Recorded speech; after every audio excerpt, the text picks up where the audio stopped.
আপনি ভোট দেওয়ার পরেও আপনার ভোট নয়ছয় হয়ে যেতে পারে। আবার ভোট দেওয়ার আগেও বিভিন্ন ধরনের সমস্যা কেউ কৃত্রিম সংকট সৃষ্টি করতে পারে। এই সব কিছুকে আমরা বিশ্বাস করি এই বীর জাতি মোকাবিলা করেই ইনশাল্লাহ 12 তারিখের নির্বাচনকে সফল করে তুলবে এবং সেই নির্বাচনের মধ্য দিয়ে যে সরকার গঠিত হবে এই সরকার হবে নতুন বাংলাদেশের সরকার। এ সরকার হবে জন আকাঙ্ক্ষার সরকার।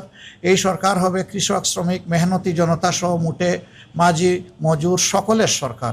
আসলে দেখেন, এই ধরনের বিক্ষিপ্ত বিচ্ছিন্ন ঘটনা অতীতেও ঘটেছে, এটা নতুন না।